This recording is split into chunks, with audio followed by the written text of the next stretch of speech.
Albright says when she issued a warning last year about the growing threat of fascism, she hoped her fears would be proved to be exaggerated. The former Secretary of State joins us next to discuss where that warning stands today. Morning Joe will be right back. She's good. I want my viewers to watch this. Ron, something's going on at Schwab. Oh, really? Thank you. Clients? Well, J.D. Power did just rank them highest in investor satisfaction with full-service brokerage firms. Again. And online equity trades are only $4.95. I mean, you can't have low cost and be full service. It's impossible. It's like having your cake and eating it too. Ask your broker if they offer award-winning full service and low costs. How am I going to explain this? If you don't like their answer, ask again at Schwab. Schwab, a modern approach to wealth management. America's #1 meal kit company can get you prepping like a pro, cooking a mean burger, dinner done in 30. HelloFresh delivers award-winning taste week after week. Use code TV80 to get $80 off. HelloFresh, get cooking. Whether you have a small home project like fixing a garage door or a big project like remodeling a kitchen, Home Advisor is always free.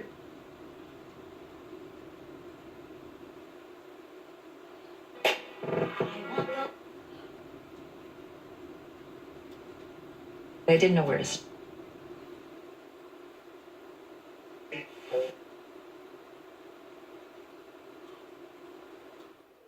On Comedy Central.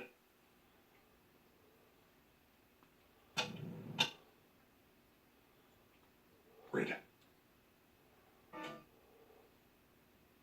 About Yeah, this on the yeah, air. no, I don't want you to. Don't you think, Madam Secretary, shouldn't we continue our conversation No. right here? Well, it's like family, so Yes, it is. let's go for it. Joining us now, former Secretary of State Madeleine Albright. Her book, Fascism, A Warning, is out now in paperback, and if you haven't read it, you should. Also with us, former U.S. Ambassador to Sweden from 2011 to 2015, Mark Brzezinski, who served on the National Security Council staff under President Clinton, joins us now. No relation. Yes, he's my brother. He's a brother. So as we were saying before we came on the air, we were having a conversation, and they said about once a week. No. I said Not to so Mika, much. okay, once every 2 weeks. I go, okay, Zabig. Okay. And I get a feeling, I feel your pain about what it must have been like when you were debating Dr. Brzezinski, because the Brzezinskis, the force runs strong in them. There's no way. Zabig is... It's definitely a term of respect. Yeah. Thank you. I'll take it as that. Such a diplomat. All right, so on Monday, was it Monday? Yes. We talked about We were in Washington. the dinner at Dr. Brzezinski's house and Mrs. Brzezinski's home, and the opening of relations with China, and of course the ceremony the next day. Talk about that time. What an extraordinary step forward it is. Because isn't it interesting with President Carter's work and Dr. Brzezinski's work and your work, everybody's always so hyper-focused on Camp David. For good reasons. It was extraordinary. But this changed the world in ways that almost nothing diplomatically has changed the world over the past half century. It really was stunning, and it was building on the work of Dr. Kissinger. But what Dr. Brzezinski did was, in fact, to go and normalize the relationship so that it wasn't kind of partial the way it had been in the previous administrations, where we didn't have an embassy and we didn't really have the full spectrum of the relationship. But it was really, really exciting. And I had had a chance to go to China before normalization with a congressional delegation.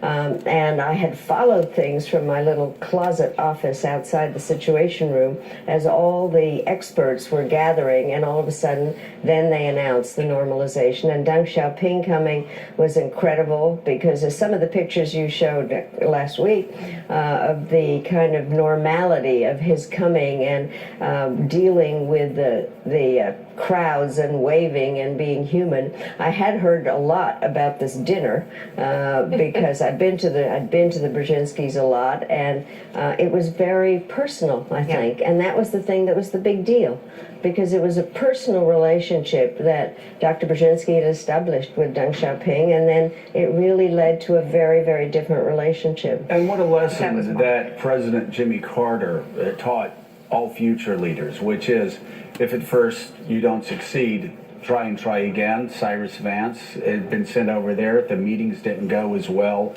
as expected. And then President Carter said he sit over Dr. Brzezinski, and things did seem to go so much better. But doesn't Jimmy Carter get short shrift time and time again historically? When you looked at within a 6-month time period, you have the Camp David Accords, only Middle East peace agreement in our time, and then you have this.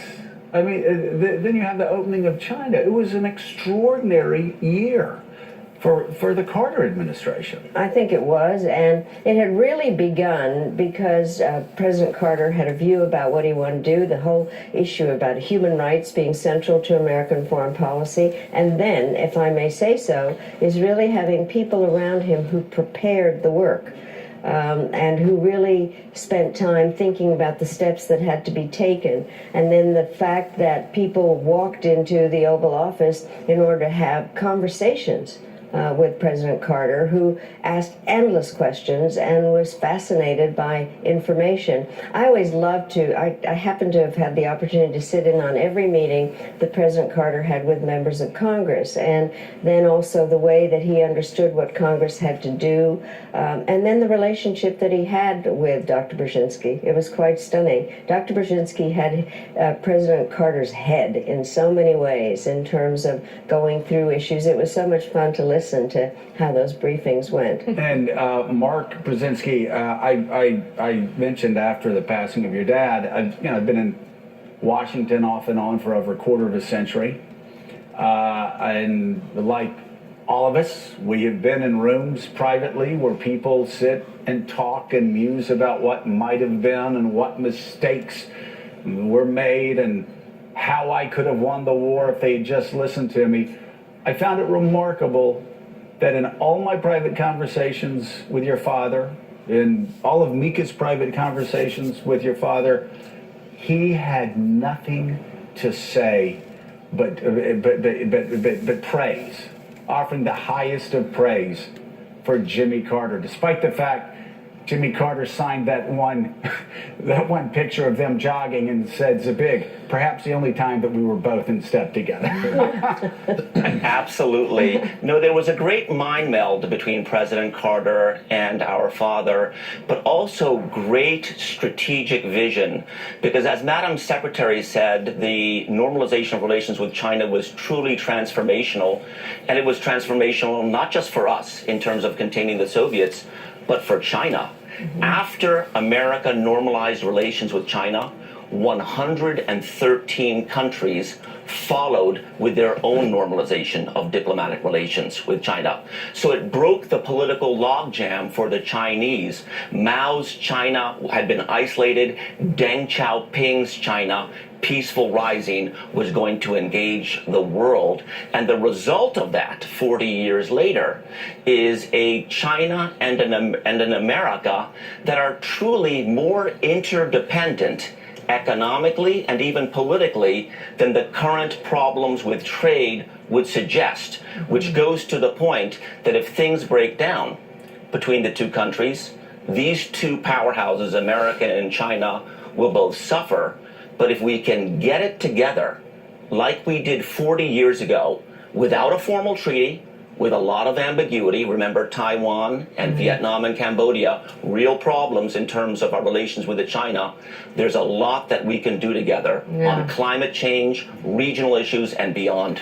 Madam Secretary, we've been talking this morning about the threat assessment presented to the Senate yesterday by the head of the CIA, FBI, and the Director of National Intelligence, and all the ways they disagreed and contrasted with the president's views. One area there is agreement is on China, that China remains a threat. We have indictments handed down against one of the biggest tech companies in the world from the U.S. government against a Chinese company. We've got the tariffs, of course. From where you're seated, what is the state of the relationship between the United States and China? I think I always hate to say this, but complicated, because it is, as Mark said, there's an awful lot of interaction and interdependence, but also there is competition in a way where the Chinese are trying to show how they can extend their power through the One Belt, One Road. I've been saying the Chinese must be getting pretty fat because the belt keeps getting larger and larger, and they are in many different places. because I was just in Morocco, for instance, talking about what the Chinese are doing throughout Africa in terms of their providing of infrastructure and helping them grants, etc. I do think they are the rising power and the competitor, but I think we have to deal with them, and I think that there is a whole series of relationships, and we have to take them seriously, because the defense strategy and the national security strategy points out that China is viewed as the biggest threat, and the kinds of things that they're doing in the South China Sea and the potentiality of accidents. So we have to deal very, very strongly, and I think in an organized way, with what's coming out of China. I asked John Huntsman, then ambassador to China. He said, "What drives the Chinese government? What drives the leadership?" And he said, "Fear. The fear that the economy may go, that the GDP may go below 9, go below 8. Well, of course, now we're down at 6.5%. Chances are good it could slow down more." Are there some real challenges that China is going to be facing internally if the economy continues to slow down? It does, and I think that we kind of think that it's all powerful and it's got a Communist Party and a leader that has been named for life, but they do have a variety of problems, some between kind of what I talk about, the problems at the bottom of the pyramid, the divisions between the rich and the poor, actually, or the middle class and the poor, urban, rural, what to do with a slowing down economy. And the truth is that we don't do well if China's economy slows down, because we are, as was said, Mark said, interdependent in so many different ways. So we have to figure out how to work together. But it's a fascinating relation. You were talking about John Huntsman. I was just in China. The ambassador, our ambassador to China now, is the former governor of Iowa. Mm-hmm. And one of the reasons, I think, for the appointment was when Xi Jinping came to the United States as vice president, we all had a meeting, and he talked about how much he loved Iowa and what he'd learned in Iowa. So I do think, while I have some problems with the ambassador appointments, this one, where there really is a relationship with the former governor and Xi Jinping, and how we can have a role talking about the interdependence and deal with the issues that we have. Mark, Secretary Albright calls the relationship with China today complicated. You described the road to an agreement 40 years ago, or an agreement to disagree on some levels, which was problematic, as you mentioned, Taiwan and other things. But they got there. They did. When and how did things break down and become complicated again, and how did they head in that direction? Well, I think Secretary Albright put her finger right on it. The Chinese became more competitive. They are more competitive with us in the four corners of the world. Just an anecdote, I was ambassador to Sweden. Sweden today has a bigger overall trade relationship with China than it has with the United States. Amazing, a close friendship of the friend of the United States. So as they get more economically competitive, the things get a little bit more prickly. Mm-hmm. But that should not eclipse what it is that we can do together. Because if the U.S. and China don't work together on climate change, even regional issues, whether between India and Pakistan or the Middle East, some of these issues are unsolvable. But it's not that China's, and this is to reinforce Secretary Albright's point, internal situation is not uncomplex. Here's a fact. By 2025, there will be more than 330 million Chinese over the age of 65. Mm-hmm. So more than the entire population of the United States currently will be senior citizens, and they will expect a certain standard of living that the Chinese will have to provide. And if there's anything that China fears, it's internal social upheaval. It's a very homogenous country. China's 94% Han, but they fear internal conflict. All right, Mark, thank you so much for being with us. We greatly appreciate it. As always, look forward to talking to you again soon. Vladimir Putin also facing problems in Russia. We've had to become so hyper-focused on Russia and looking through the lens of a commander-in-chief possibly compromised by Vladimir Putin, that we rarely have the luxury to sit back and worry about some of the things going on in Russia that could not only destabilize Russia, but destabilize the region. And like, for instance, as frightening as Vladimir Putin is right now, I know you can remember a time before Vladimir Putin was in power when we wondered whether the former Soviets were keeping a close eye on their nuclear weapons. What are some of your bigger concerns about Russia moving forward, apart from Donald Trump's strange relationship with Vladimir Putin? I do think one thing, and just kind of to bring these two subjects together, what the Chinese are doing is using nationalism to motivate their people because they felt that they were disrespected, and they need to have that tool of nationalism to keep people working hard and to keep them really focused. The Russians are doing the same thing. And what is interesting, and I did a survey in Russia in '91, and I'll never forget this man who stood up in a focus group and said, "I'm so embarrassed. We used to be a superpower, and now we're Bangladesh with missiles." And what's happened is Putin is playing off that nationalist card in terms of that he was going to make Russia great again. And so I do think that we have to watch. And one of the things in my book is I talk about patriotism is one thing. Hyper-nationalism is very, very dangerous. It is what allows leaders to make decisions that go contrary to what people in their country want or their national, their real interests. The thing that worries me about this is the Russians are playing a weak hand very, very well. We can't forget that Putin is a KGB agent, and he knows how to do that. We are playing a strong hand very poorly. Very, very poorly. And that's got to do with governorship pertaining to being bold in moves and being humble in others. And I think that that's one of the things we need to think about. We had more news this morning, Secretary Albright, about another meeting between President Trump and Vladimir Putin, a sideline meeting, 15 minutes or so, but again, with no advisors, no translator. Can you underline for us, as someone who's been in those rooms and been in those meetings so many times, how unusual it is, if you believe it is? I think it's totally unusual and really, really dangerous. I do know from my own experience how much work it takes to have a meeting, all the preparations by people in the government to get it together, to brief the president, to do all kinds of things. Then you actually need to know what happens in the meeting so that if there are decisions made, they can be carried out.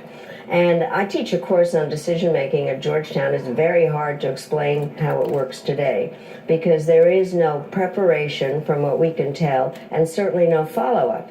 And if there's nobody in the meeting except the Russian translator, and by the way, the translators are key to diplomacy. I think that the way they do it and the way one depends on them, even if you know the language. And so having them there and then having another person there, a note taker, if for no other reason than to carry out the decision. So this is kind of operating in a parallel universe. Not only to carry out the decisions, but also to interpret the atmosphere that the conversation of the dynamics of the conversation that it holds. All of this is in conjunction of making a good agreement or a good deal. And that's why that she said that the translators are vitally important in making these discussions. That makes it very difficult to know what happened. It is more than unusual. I think it is something that is very damaging to the way that we do and should make policy. Can I ask you about, you talked about what was happening in Russia and your book. I think one of the great tragedies for I think Dr. Brzezinski in the final years of his life geopolitically was what was happening in Poland. And you have the Polish leadership, of course, showing even more disrespect to the rule of law and to an independent judicial system than even Donald Trump here in America. So what is happening in Poland? What is happening in Hungary? What is happening in Central America And can the next president of the United States, be they a Republican, an independent, or a Democrat, what can they do to turn that around? Well, I do think we all had great hopes for what was happening in Central Europe generally after the end of the Cold War, and a real thought that if democracy was understood and that there were various parts of the rule of law and elected leaders, that it would be easier than it has turned out to be. And I think that partially there is this sense, again, some of it has to do with the economy. Why is it not shared, some of the wealth? Why all of a sudden the privatization led to a bunch of oligarchs and corruption? By the way, I am going over to Poland in a couple of months to do a speech in honor of Zbigniew Brzezinski. Good. He has been and is much beloved there.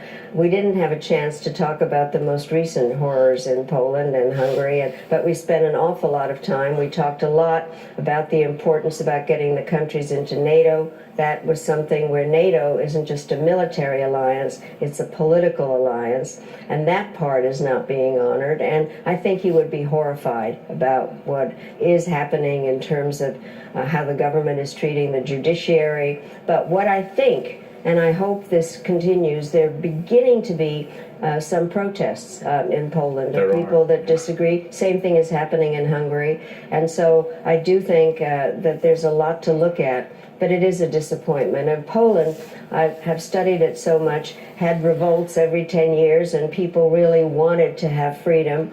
And it has been suppressed, and so I think we need to pay attention. And I'm going to give a pretty tough speech, I think. I'm so excited to hear about that. Sure you will. Yeah, they don't know what they're. Madam Secretary, I wanted to briefly touch on the crisis in Venezuela. I want to see how you would gauge the Trump administration's handling so far of the efforts to isolate and essentially, I believe, depose Maduro and his regime. And what do you believe are the prospects for the worst-case scenario, which is probably looming very large in the minds of policymakers? A state with oil, drugs, and weapons, paramilitary organizations on the border, and a burgeoning refugee crisis. What is the national security threat, and how can we stave that off? Well, I did also write about Venezuela in my book as a very authoritarian government and something that we had to be concerned about. And so partially, and I met Chavez when he had first come in. He had, come in as a result of a coup. And people thought that he was going to take the oil wealth and distribute it to the people. Instead, he took his own path of really becoming a very authoritarian leader. Maduro is trying to carry it on. There were elections which there's a real thought had not been carried out fairly. And what is happening is fascinating in terms of the leader of the National Assembly thinking and saying that he is more legitimate, and to a great extent he is. I think the United States is playing a mixed role, if I might say. I think that supporting what is happening is important, and it is certainly also being supported by countries in Latin America. The Lima Group, for instance, is saying that what is happening in Venezuela is wrong and that it needs to be supported. Right. There was an emergency meeting of the UN Security Council. What I'm concerned about is kind of talking about military action. I think that there needs to be other ways to be supportive and to understand that the people of Venezuela deserve better than what happened under Chavez and Maduro. But it's kind of interesting. It's one of the few times that this administration has not identified with the strongman. And I think that it's worth looking at what the pressures are. I'm worried about our diplomats, but what I do find interesting is the action by the Latin American countries and by Canada that are kind of saying that there needs to be another election, that they have to look at their constitution. And Venezuela is important to how Latin America goes. And then the humanitarian crisis is stunning. We've been talking about migrants and various people. The people flowing out of Venezuela into the other countries is something that we have to worry about. Absolutely, especially whenever you're talking about them going over a little narrow strip pertaining to the Panama Canal. The whole thing needs to be monitored microscopically by various leaders, not just here in the United States, but throughout the world, because of that humanitarian crisis that could explode into something major. And maybe that's the reason why that Donald Trump is concerned. But keep in mind that the Venezuela problem only busted loose about a week ago, and the shutting down of the wall occurred almost 40 days ago. So he can't bring that into parallel and say, well, this is the reason why that I was so concerned. And once more, I realize the reason why that Donald Trump is concerned about the border wall pertaining to the drugs and the violence and what it's costing the American people. I remember whenever I was going through transition the first time in 1991 by going down to Butner, North Carolina, being studied by the United States government. And on the way back, for some reason, they wound up charting me on an airplane going into Atlanta, and then from Atlanta back to Virginia. Whenever I was in Atlanta, in their federal prison system that basically looked like a city within a city of itself, I remember going in there and 90% of the people was speaking foreign languages, including the guards. It was almost as if that I went into a third world country right here in the United States in our prison system. So there's no doubt whenever you look at the heinous crimes and the violence and some of the other stuff that Donald Trump does talk about is in fact real. But on the other hand, you have to look that sometimes Donald Trump has a tendency of wanting to elaborate or let his mind exaggerate of an incident that occurs coming out of his mouth 10 times worse than what it actually is pertaining to the border crisis down on the southern border. This lady here, she really has her act together. She has really been a very dynamic feature for the United States government pertaining to diplomacy and talking to other international leaders involving peace and trying to get everything to run according to the way that it should. Our Secretary of State Madeleine Albright, always great to have you on the show. Thank you so much. Her book, Fascism, A Warning, is out now in paperback. Which, of course, as you know, Mika promotes all the time. You got to look worthy at what Mika's wearing sandwich because boards. She was right, and she is right, and it is a big warning still. How does it play out today in terms of what we're seeing? I'm concerned about it. I mean, one of the best quotes in the book really is attributed to Mussolini. If you pluck a chicken one feather at a time, nobody notices. But there is a lot of feather plucking going on at the every moment. single day. Thank you so much for being on this Alex is morning. going to yell, but I just have to say, because Alex keeps telling us Okay. we have to let you go and get a break. I will say, though, isn't it heartening to see the intel chiefs yesterday, appointed by Donald Trump, confirmed by a Republican Senate, ignore all of his loyalty oaths, pressure and loyalty oaths, and actually tell it straight to Congress and the American. This is why I have faith in democracy. And if we speak up and support those that are telling the truth, I think we will stop the feather plucking. Still ahead, thank you so much, Secretary Albright. Still ahead, Acting Attorney General Matthew Whitaker. And once more, that's what makes the American government so great, is the fact that we can talk, we can discuss, we can debate, we can moderate, we can idolize and decipher and look at things from different angles. That is what makes the American government so great, is the fact that we are not under a hush-hush communism society to the point that we're scared to do like I'm doing right now towards putting out a smartphone video YouTube video in regard to the way that I have an opinion about seeing world affairs. This is what makes America great. This is the reason why that we have strengths in our system and not weaknesses. We're not supposed to argue, bicker, and get into a brawling fight every time there is a debate or every time that there is a disagreement. We're supposed to sit down as casual, professional people and look at it from all perspectives, and then, if so be it, make a vote. Vote on it. That's the reason why we have a jury, a 12-party jury, is that it's based upon views, ideals, and facts. And whenever you can no longer do that as a nation, then we're a nation in big, big trouble. Once more, thank you to my viewers. I'm glad that I got to see Miss Albright. She is a wonderful, wonderful person, and she has done remarkable work for not only the American government, but governments all over the world as far as diplomacy. Let's plan to the pull, and let's pull to the plan. Shalom.